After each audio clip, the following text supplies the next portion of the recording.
You've spent 30 years building up your 401k. You've been investing and saving your money along the way. Then comes the question as you're getting ready to retire, or some people will be changing jobs.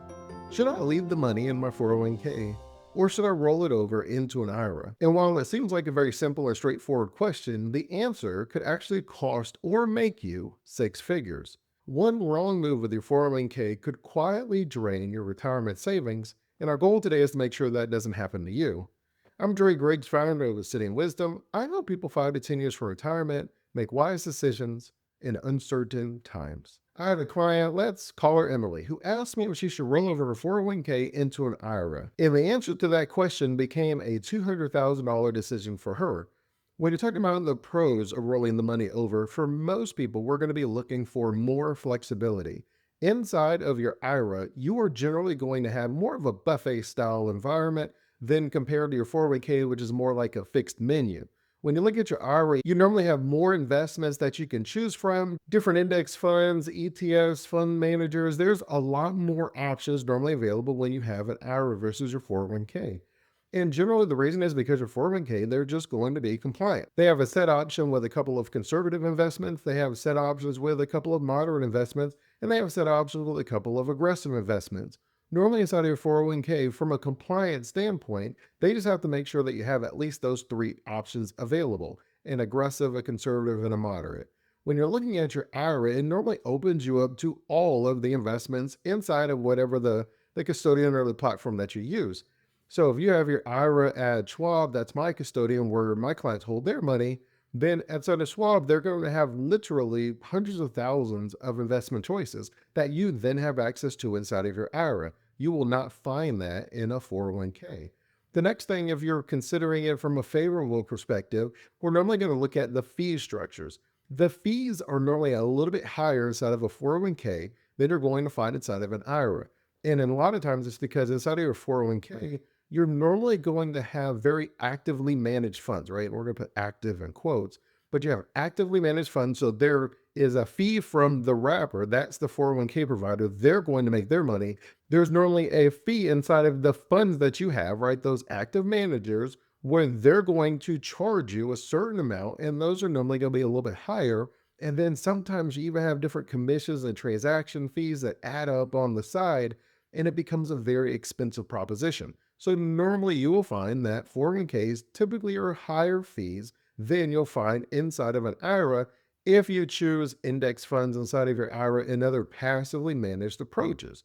Those fees, that 1%, and I'll put a chart up for you, you can see how that adds up to six figures almost by itself by just managing the fees a little bit better. Another benefit that I find of rolling over your 401k into your IRA is you're generally going to be able to consolidate a lot of your different accounts. Now, it's not impossible to consolidate your 401k. So the Bureau of Labor Statistics says the average American is going to have 13 jobs over their lifetime. We don't want to have 13 401ks sitting out there when we retire. That can make our job a little bit more difficult. We're trying to figure out things like required minimum distributions. We're trying to figure out where I need to take my funds out of and managing all these different accounts. If you have an IRA, you can roll all these different 401ks into that one account and you can manage them all from there.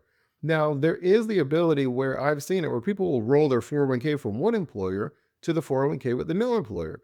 And then every time they get a new job, they roll their old 401k with their new 401k. That is also an option available. But from a consolidation standpoint, we're able to roll all of your pre-tax accounts inside of an IRA. You do have that option available to you. And if you're someone that likes to get your hands a little dirty, you do have a lot more control and flexibility inside of an IRA. As someone who is comfortable looking at investments and making selections, I like the fact that I could choose a variety of stocks that I would like. It becomes a little bit more difficult inside of your traditional 401k. But if you have an IRA, you have control over that. You get to decide, am I going to invest in these companies, these funds, passively, aggressively? What type of an asset allocation am I going to choose between all the different options that are available? You get to decide that. You have that flexibility and that control. You also get control from a withdrawal standpoint. When you're talking about your withdrawals, normally if you're over 59 and a half, then it generally doesn't matter. There's no penalty in a 401k or inside of an IRA. But inside of a 401k, there are some that have this little option where if you leave work at 55, you're able to access your 401k without the penalties. But if you have an IRA, then when you leave at 55, you still would have the penalties if you tried to access it before that 59 and a half. And so you can see how there's these little itty bitty things that when you put them all together, you can see how that becomes a very costly decision. And we didn't even talk about the fact of doing Roth conversions. Roth conversions are possible inside of your 401k and inside of your traditional IRA. It's just a lot easier inside of your traditional IRA. It's a little bit more difficult inside of your 401k. And so you would have to look at it from how it is structured to decide whether you're on the a little bit easier, but it's still possible side of the 401k, or if it's not actually an option that's available to you. Either way, you'll normally find that it is much easier if you have the money inside of an IRA and then want to do a Roth conversion from a traditional IRA into a Roth IRA. Now that you have an idea of all the benefits of doing the rollover, it would be wrong to not talk about some of the consequences, why it is not a yes for every single person. First and foremost, we started touching on it a little bit. It does depend a little bit on the age. Inside of your 401k, if you are someone who's 55 and you're like, I don't know if I make it to 59 and a half, you have the ability to access your money without it having that penalty. When you retire at 55 from your corporation, then you have the ability, and I'm not going to go into all the details of the tax code, yada, yada, but basically, if you take the same amount out over a period of years, you are able to avoid that penalty. That option, that leeway is not available inside of your IRA. Naturally, I'm someone who also likes the idea of free money. And so when you have a 401k and you have a match inside of your 401k, there aren't people generally matching your IRA account. And while the IRA gives you more control and more flexibility, you don't have access to the free money anymore. And so if you are someone that's getting a match, and especially if you're not someone that's contributing more than the match, then you want to leave that money inside of your 401k if you plan on continuing to contribute to it. Now, if you're someone that's like, I'm done, Dre, I'm just deciding what makes the most sense, then you don't have to think about that as much. But if you're someone that's still contributing and you're not contributing more than the match, then that's normally going to be the place that most advisors will tell you to start with. Go ahead and take advantage of the match. Every $100 you put in, you get $100 back in a return. That is 100% return on your investment. I don't know if I'm stepping on a limb by saying this, but there's not many advisors that are going to get you 100% return on your investment instantly. Now, if you plan on continuing to work part-time at the company, you have the ability, sometimes, depending on the employer, you have the ability to delay your required minimum distributions, which is pretty nice. Currently, if you turn 73, you then have a set amount that you're supposed to take out every single year, otherwise you'll have a penalty. Now, the penalty, I believe, it used to be like 40%, but they lowered it to 25%. I believe it was the Tax Cuts Job Act. And so once that had passed, it reduced it, but it's still 25%, which is still a pretty steep penalty of the amount that you're supposed to take out. And so it is your money. So generally what people do is they take the money out. Now, from a tax perspective, sometimes that moves us into a higher bracket. Sometimes that increases the taxable income. There's a lot of things that go into that decision outside of just saying, well, the government wants me to take out 50,000, so I'll just take out the 50,000. It is something that you want to think about and consider. If you are someone that wants to push that back and delay that, then staying inside of your company's 401k, as long as they allow it, then that will allow you to delay that required minimum distribution. And while we're talking about this from a tax perspective, it's probably worth realizing that there's something called a net unrealized appreciation. And I'll put a link to another video or go into a little bit more detail. This is going to be common more with executives. But if you have the ability to purchase your employer stock inside of your 401k plan, there are certain tax benefits for you keeping that stock. And as long as you don't roll it over, you get to access that benefit, right? It's the net unrealized appreciation. It's just as it sounds. The value of the company has been appreciating, has been growing, just like someone's house. But then there's a certain amount that would have been taxed as normal income that won't be as long as we follow the rules of the NUA. But if you take the money out and you roll it over, then it's all considered ordinary taxable income. You no longer have that tax option that is available if you're an executive where they're trying to keep you at the company a little bit longer. And one of the more sneaky reasons that you would not want to roll the money from your 401k to your IRA is from a creditor perspective. There are laws on the books that protect your 401k a little bit better from creditors than your IRA would be from those same creditors. Now, I know what you're thinking. Well, Dre, they're both retirement accounts. Why would the government treat them differently? I know. I'm not able to answer that. I don't know why. But if you just made me answer, I would say, well, the government, generally speaking, creates new laws every single year. You just went through it. And those laws are normally not taking into consideration the other millions of pages on the tax code. They added their own several thousand pages, and then they try to figure out how to make them work with each other without contradicting each other. And that's why we have tax courts and tax judges and all this other stuff, because generally speaking, they don't actually go very well with each other. Where you're sitting there, you're thinking they must not have known that this happened. I'll describe it like watching a movie and there's already a set rules that everybody lives by, right? Like the magic works this way, flying works this way. And then there's someone that's breaking all the rules of the movie. And you're sitting there like, I don't think that that's allowed in this universe. And you're sitting there like, maybe the writers aren't as big of a fans as I were. And you find, because I do watch a lot of Star Wars movies, that is something that a lot of people were kind of feeling about the Disney reboots. They were like, wait a minute, I don't know if that was allowed in the Star Wars universe. And Disney was kind of like, yeah, well, we're kind of doing our own thing out here.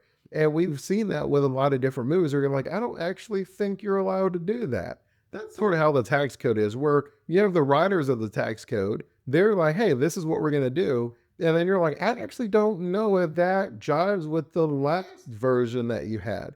And then, you go to the tax court and then they try to smooth it out.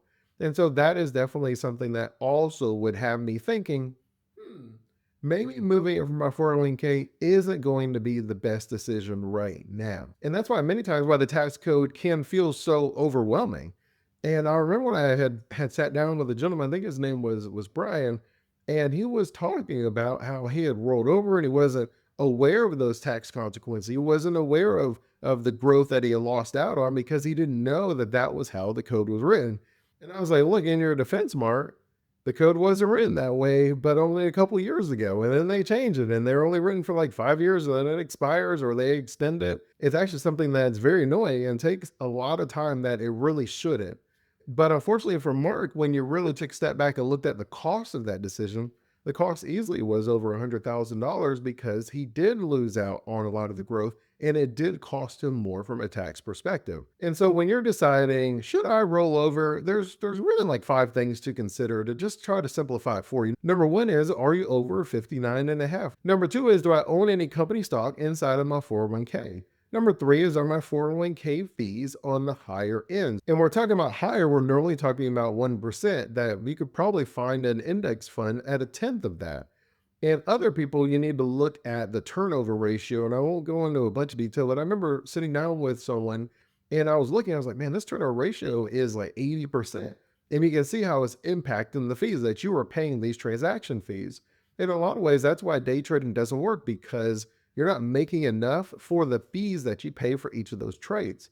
And she was like, well, thank you for showing me that. And I was able to find an index fund for her that she was able to switch over to inside of her Roth, where she didn't have those high fees, but was able to have access to the same investments, which I know is crazy, but a lot of this is something that you would be considering. Which leads us very nicely into the 4th question on the checklist, which is, do you want more control and flexibility? And then number 5, will you be working part-time in retirement? If you answer yes to 3 or more of these, then a rollover might be worth exploring. And if you want to do the rollover without making mistakes, normally we want to make sure that the rollover is done directly. So it's going to have the check written in the name of the new 401k or in the name of like the new IRA holder. If it's written in your personal name, then that is now a taxable event. You want to roll it over directly. A lot of times they don't even send checks anymore. They will do the wire directly from one institution to the other institution. And just to be clear, that also means that you don't want to cash the money out. Because some people say, well, Dre, you said to not have the check written in my name, but I just took the money. Well, no, we don't want to cash it out. We don't want the check written in our name. We don't roll it over directly unless we're actually going to spend it. And normally you want to coordinate it from a tax perspective. And it's normally ideal to have the IRA already set up. If I'm going to roll it over, then having the IRA set up a little bit early, as long as there's no fees attached to having it open, which they shouldn't be, then having it set out where you can already have the investment choices set up, and then you're able to go from there. It's probably worth mentioning that you do want to have investment choices set up. I've seen where people roll their money into their IRA and they made no investment choices, so it's just basically sitting in cash. And if it's sitting in cash, then that means you've missed out on the opportunity for growth. Even if you had it sitting in money markets or a CD, it doesn't have to be the stock market, but you want to have it allocated to something. You want your money being able to make more money for you, so that way you can separate your time for your money, right? That's how I define retirement. It's my ability to separate my time from my money because my money is working and it's paying for my time versus me working and paying for the money with my time. Honestly, most people don't mess up their retirement on purpose. They just haven't been told what to look for. And you can see how it's not one big mistake, it's a bunch of small ones that add up into a large amount of money. And that's probably true for most of us, especially when you compound that mistake over a period of decades. And that's why I built for you guys the 401k mistakes that could cost you six figures. It breaks down the biggest traps, like the ones we talked about today, and how to avoid them with a smarter strategy. If you're 5 to 10 years from retirement and want to get it right, then grab the guide so that you can avoid the costly mistakes. And as always, I'm Dre Griggs, founder of Obsidian Wisdom. And until next time, stay safe and enjoy life.